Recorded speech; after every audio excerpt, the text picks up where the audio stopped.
Hello everyone. So today we are taking calculation of closing stock.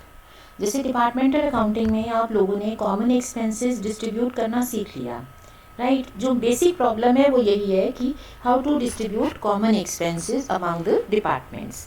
अब ये जो basic problem है कि हमने एक्सपेंसेस डिस्ट्रीब्यूट किए और ट्रेडिंग एंड P&L अकाउंट बनाया, इसी का ही इनडायरेक्ट वर्जन क्या है कि हमें क्लोजिंग स्टॉक सॉल्व करना है.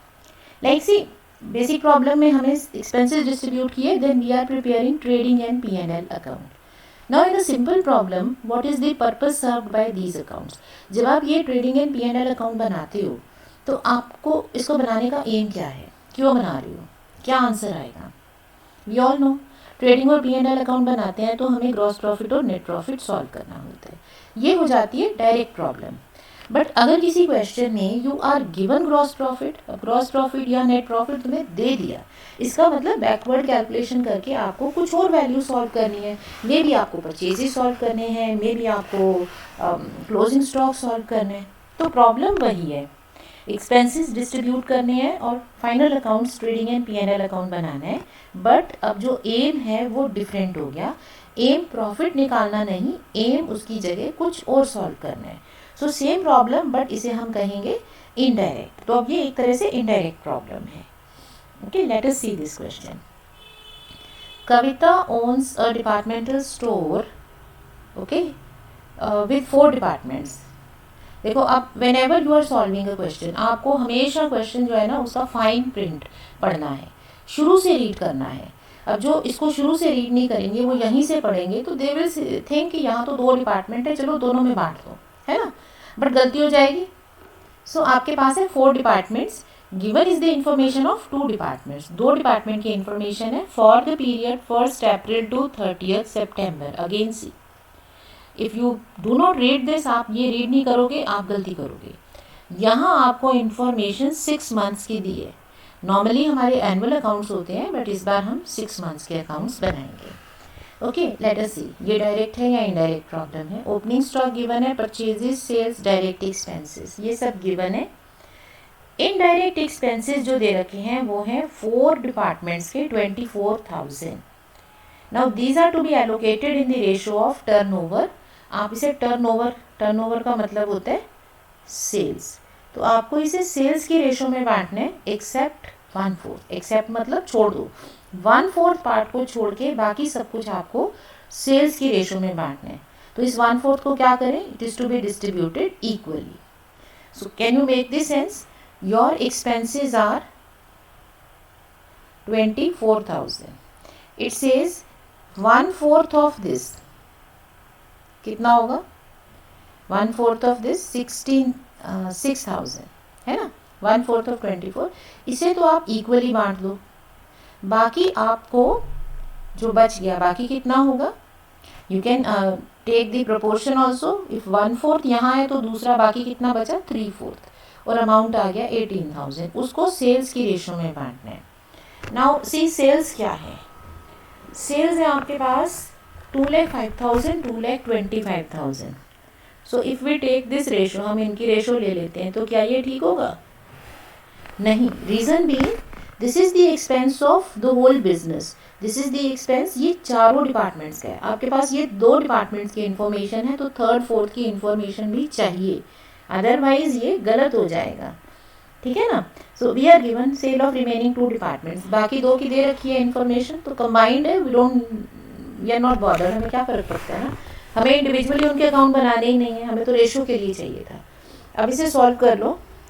सिंप्लीफाई किया, ओके, 5 से डिवाइड कर दिया, 45 एंड 94. ओके, सो थोड़ी आपकी वियर्ड सी रेशो है. वो जो नॉर्मल हम 3:2, 2:1 वो नहीं है. तो रेशो कैसे लेते हैं? प्रोपोर्शन में उसको टोटल करके लिख देते हैं. सो 180.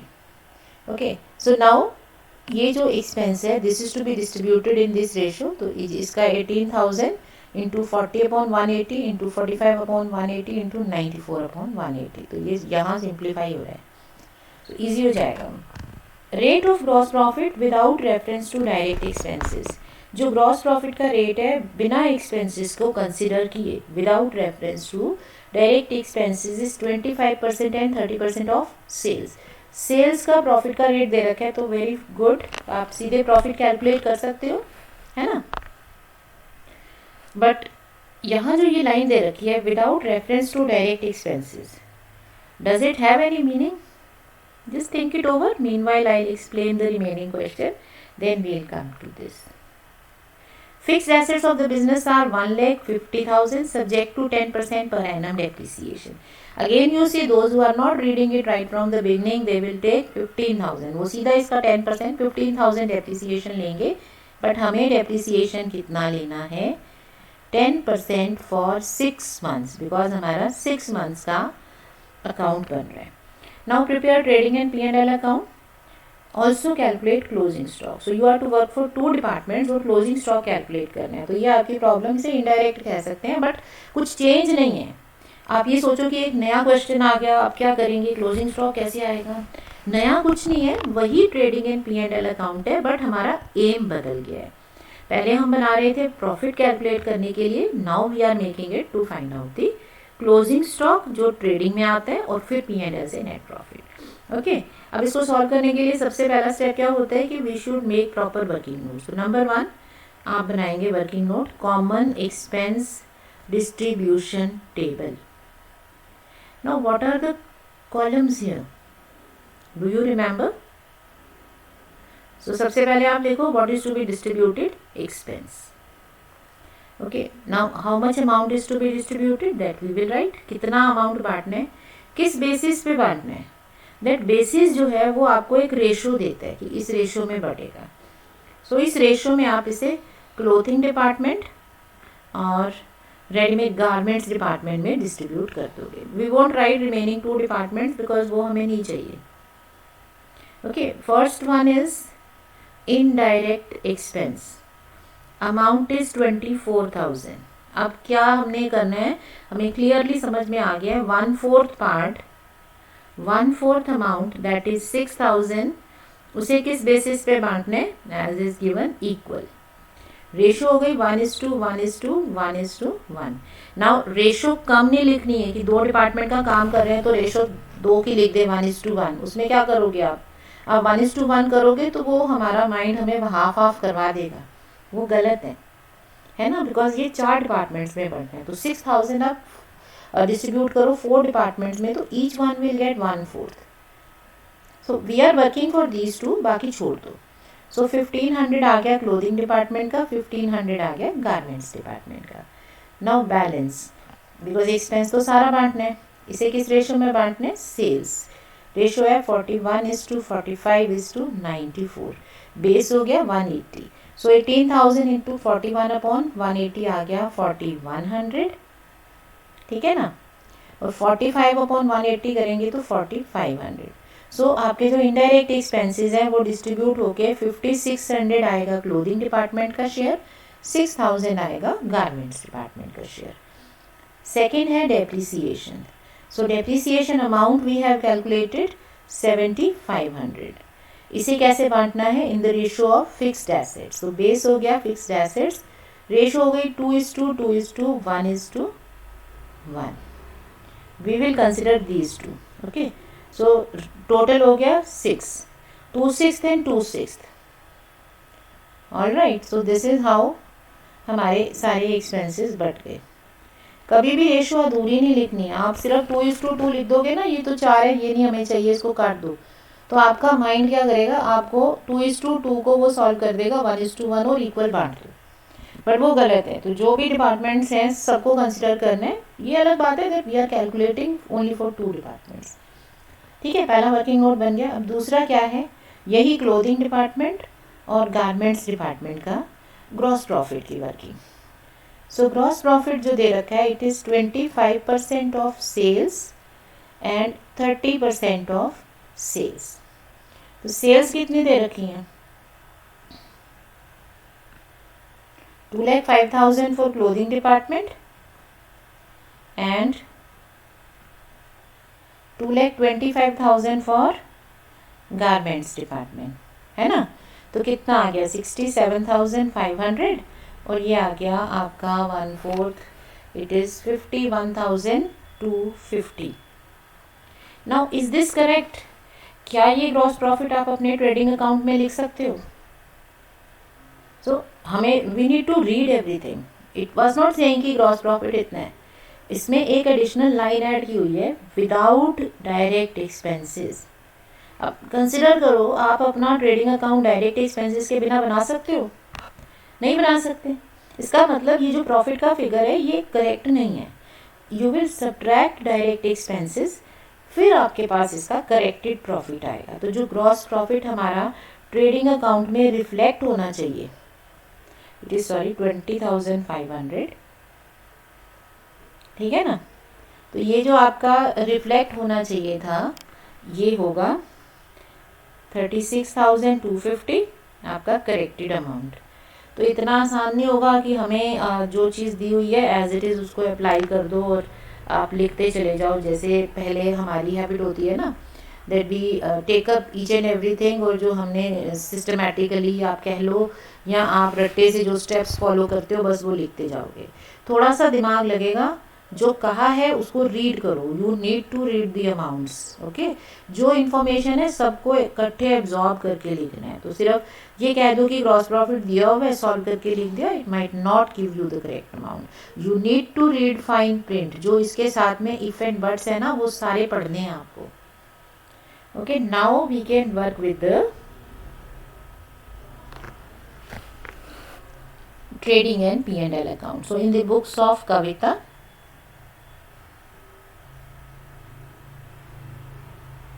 we will prepare trading and profit and loss account for the period from 1st April to 30th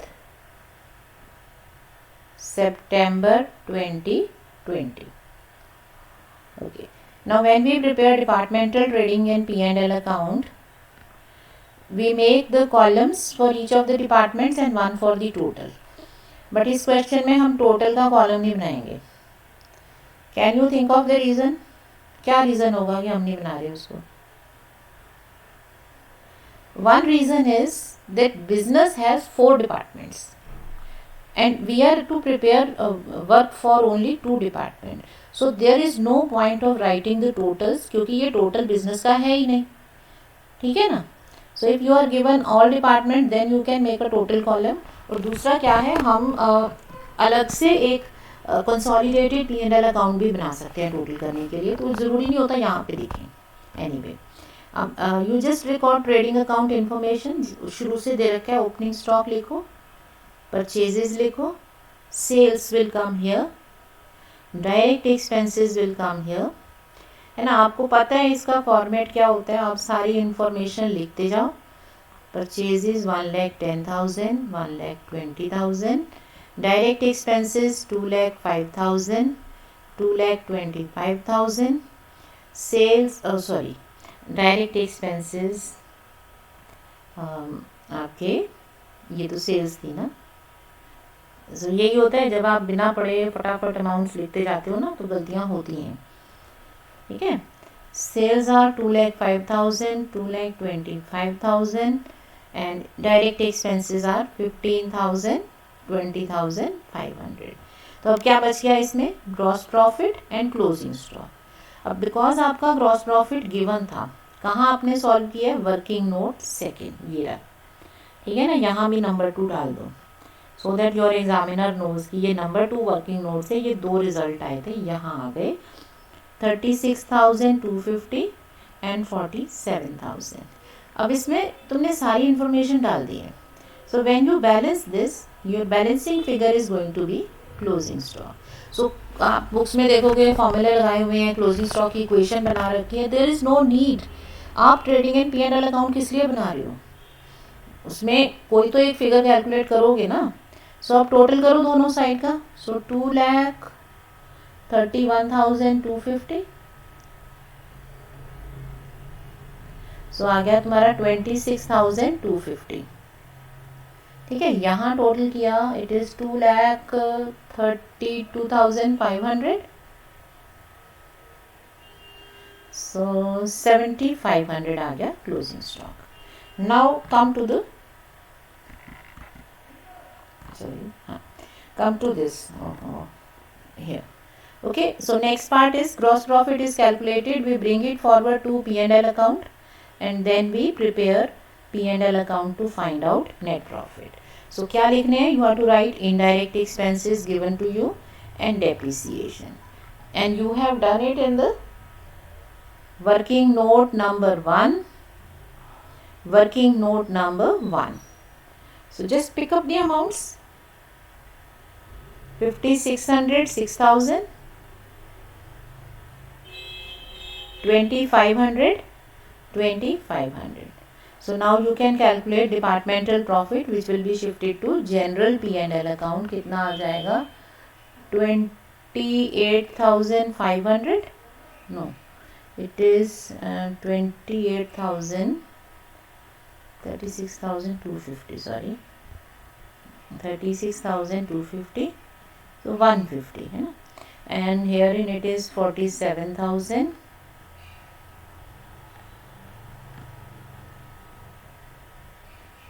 38,500. So we have calculated the net profit. So it's a simple problem of common expense distribution. वही काम किया है जो पहले कर रहे थे, but difference यहाँ पे क्या हो गया कि अब आपने इसमें जो कैलकुलेशन है उसका एम आपका